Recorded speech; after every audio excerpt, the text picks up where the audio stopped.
Train की पटरी पर खड़ी ये अजीबो गरीब चीज ट्रेन, गाड़ी और हवाई जहाज का मिक्सचर है। इसमें व्हील्स ट्रेन के, इंजन जहाज का और बॉडी गाड़ी की तरह डिजाइन की गई थी। इसको वलेरियन इवानोविच नामी इस शख्स ने इन्वेंट किया था, जो सोवियत यूनियन के ऑफिशियल्स के लिए ड्राइविंग का काम करता था। अब ये तो हम सबको मालूम है कि रशिया उस वक्त सोवियत यूनियन हुआ करता था और ये बहुत ही बड़ा मुल्क है। इसके एक कोने से दूसरे कोने तक पहुंचने के लिए ऑफिसर्स को कई कई हफ्ते लग जाते थे। इस मुश्किल को आसान करने के लिए वलेरियन, जो उस वक्त 25 साल का था, उसने एक नई इन्वेंशन करने का इरादा किया। उसने ये गाड़ी नुमा जहाज डिजाइन किया जो चलेगा तो रेल की पटरी पर, लेकिन इसमें एक जहाज का इंजन फिट किया गया था। इसके पीछे एक प्रोपेलर भी लगाया गया ताकि इसकी स्पीड फौरन ही बढ़ाई जा सके। 140 किलोमीटर पर आवर की स्पीड से ट्रेवल करने वाली इस इन्वेंशन को एरो वैगन का नाम दिया गया। याद रहे कि ये बात 1921 की है और उस दौर में इतनी स्पीड अचीव करना वाकई एक एक्स्ट्रा ऑर्डिनरी बात थी। एरो वैगन वक्त की इतनी जरूरत थी कि इसके डिजाइन के दौरान ही ये पूरे सोवियत यूनियन में वायरल हो गई और सब लोग बड़ी शिद्दत से इसका इंतजार करने लगे। 24 जुलाई 1921 को इसका पहला टेस्ट रन हुआ। मॉस्को से करीब 200 किलोमीटर दूर एक शहर तक एरो वैगन में सफर किया गया, जिसमें वलेरियन, जो कि इसका इन्वेंटर था, और साथ में चंद ऑफिशियल्स भी सवार थे। जाते वक्त तो इनका सफर बहुत खुशगवार गुजरा, लेकिन वापसी पर एरो वैगन पटरी से उतर गई और भयानक एक्सीडेंट का शिकार हो गई।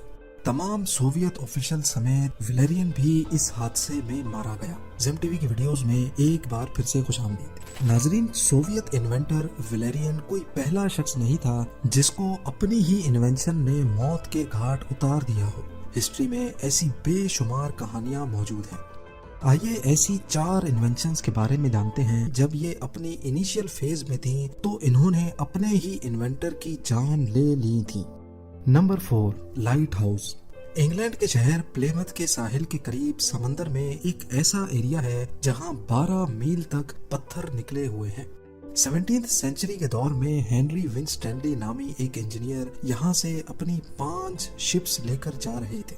रात के अंधेरे में उनको ये पत्थर दिखाई नहीं दिए, जिसकी वजह से उनकी 2 शिप्स इन पत्थरों में फंस गईं और टूटकर तबाह हो गई। उनको ये स्पॉट शिपिंग इंडस्ट्री के लिए बहुत खतरनाक लगा। अब क्योंकि वो खुद एक इंजीनियर थे तो उन्होंने इस मसले का सॉल्यूशन निकालना चाहा। हेनरी ने 1696 में एक लाइट हाउस डिजाइन किया जो दूर से ही शिप कैप्टन्स को इन पत्थरों से दूर रखने का इशारा देगा। इनका डिजाइन अप्रूव हो गया और उन्होंने लकड़ी और ग्रेनाइट से लाइट हाउस की कंस्ट्रक्शन स्टार्ट कर दी। ये 115 फीट लंबा लाइट हाउस था, जिसकी टॉप पर 60 कैंडल्स लगाकर एक रोशन कमरा बनाया गया। अगले 7 सालों तक ये लाइट हाउस शिप्स को इन पत्थरों से बचाता रहा, लेकिन फिर एक दिन जब हेनरी लाइट हाउस में ही मौजूद था, एक तूफान आ गया। ये ब्रिटिश हिस्ट्री का सबसे बड़ा तूफान था। तेज हवाएं और समुद्री लहरें लाइट हाउस को बहा कर ले गई। उस दिन के बाद से ना ही वो लाइट हाउस मिला और ना ही हेनरी का कोई अता पता चल सका। Number 3, leaded fuel. ये इतिहास की सबसे खतरनाक इन्वेंशन थी, जिसने इन्वेंटर को छोड़कर पूरी दुनिया में 75 लाख लोगों की जान ले ली। थॉमस मिजली ने दुनिया में पहली बार लेडेड फ्यूल इन्वेंट किया था।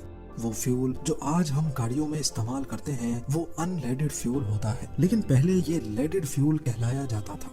इस फ्यूल में लेड केमिकल इस्तेमाल होता था, जिसकी इन्वेंशन ऑटोमोबाइल इंडस्ट्री के लिए एक बहुत बड़ा ब्रेक थ्रू थी। इस इन्वेंशन की वजह से थॉमस मिजली को कई अवार्ड्स भी मिले, लेकिन इस फ्यूल ने माहौल में, एटमॉस्फेयर में लेड की क्वांटिटी को बढ़ा दिया, जो कि जानलेवा लेड पॉइजनिंग का बायस बनी। इनकी अपनी फैक्ट्री के कई वर्कर्स की मौत होने लगी, लेकिन इसकी असल वजह लेड पॉइजनिंग थी, ये उस वक्त किसी को भी मालूम ना पड़ सकी। कई सालों की जांच के बाद लेडेड फ्यूल को हटाकर अनलेडेड फ्यूल से रिप्लेस तो कर दिया गया, लेकिन तब तक ये दुनिया को बहुत नुकसान पहुंचा चुकी थी। 51 इयर्स की एज में थॉमस मिजली को लेड पॉइजनिंग की वजह से पोलियो हुआ और वो बेड पर आ गए। उन्होंने अपने खुद के बेड के लिए एक पुली सिस्टम डिजाइन किया जो उनको बेड पर आसानी से सीधा बिठा देता था, वो भी बगैर किसी की मदद के। एक दिन उनके अपने ही बनाए हुए पुली सिस्टम की वायर्स उनके गले में फंस गईं और दम घुटने की वजह से उनकी मौत हो गई। नंबर 2, फ्लाइंग कार्स बड़े अरसे से साइंस फिक्शनल स्टोरीज का हिस्सा रही हैं, लेकिन अब हकीकत में ऐसी फ्लाइंग कार्स बनाई जा चुकी हैं जिन्होंने इंटरसिटी फ्लाइट टेस्ट भी पास कर लिया है। पर दुनिया की सबसे पहली फ्लाइंग कार 1970s में हैरी स्मोलिंस्की ने इन्वेंट की थी। इनको उड़ने वाली गाड़ी का इतना ज्यादा जुनून था कि इन्होंने खुद की गाड़ी बनाने का फैसला किया। हैरी ने एक ऐसा विंग सिस्टम डिजाइन किया जो लोगों की मौजूदा गाड़ियों में इंस्टॉल किया जा सकता था, ताकि नॉर्मल हालात में जब गाड़ी को उड़ना नहीं हो तो वो नॉर्मली रोड पर भी चल सके। इसके लिए हैरी ने एक प्रोटोटाइप बनाया जिसमें सेस्ना एयरक्राफ्ट और फोर्ड पिंटो के पार्ट्स इस्तेमाल किए गए। इस प्रोटोटाइप को फोर्ड सेस्ना कहा जाता था। 11 सितंबर 1973 को कैलिफोर्निया वेंचुरा काउंटी एयरपोर्ट से इस प्रोटोटाइप को टेक ऑफ किया गया। हैरी और को पायलट इसको पहली बार टेक ऑफ करने में कामयाब हो चुके थे, लेकिन कुछ ही देर के बाद एयरपोर्ट मैनेजर ने आसमान में काला धुआं देखा। मालूम पड़ा कि फ्लाइंग कार क्रैश हो गई है, जिसकी वजह से पूरे शहर के ऊपर काले धुएं के बादल मंडरा रहे हैं। इन्वेस्टिगेशन से मालूम पड़ा कि फोर्ड सेस्ना को बनाते वक्त कुछ पार्ट्स की वेल्डिंग कमजोर थी, जिसकी वजह से ये हौलनाक हादसा हुआ। और अब नंबर 1, मैक्स वॉलियर एक ऑस्ट्रियन पायलट थे जो इन्वेंशन की रेस में 2 कदम आगे निकल गए। वो एक स्पेस क्राफ्ट बनाना चाहते थे जो इंसान को स्पेस में लेकर जा सके। उनको अच्छी तरह मालूम था कि स्पेस में जाने के लिए बहुत ज्यादा स्पीड की जरूरत होती है, जबकि उस वक्त के जहाजों की इतनी स्पीड नहीं होती थी। लिहाजा मैक्स ने पहले एक रॉकेट बनाया जिसको गाड़ी पर इंस्टॉल किया गया। इस रॉकेट की मदद से ये गाड़ी 232 किलोमीटर पर आवर की स्पीड से चलने में कामयाब हो गई, लेकिन ये स्पीड स्पेस में जाने के लिए बहुत कम थी। मैक्स ने रॉकेट फ्यूल को चेंज करके ज्यादा तेजी से जलने वाला फ्यूल बनाने का फैसला किया। 18 मई 1930 को वो इस नए फ्यूल को बनाने का एक्सपेरिमेंट ही कर रहे थे कि कुछ गड़बड़ हुई और एक रॉकेट बुरी तरह से फट गया। स्पेसक्राफ्ट की इन्वेंशन में ये पहला हादसा और पहली मौत थी।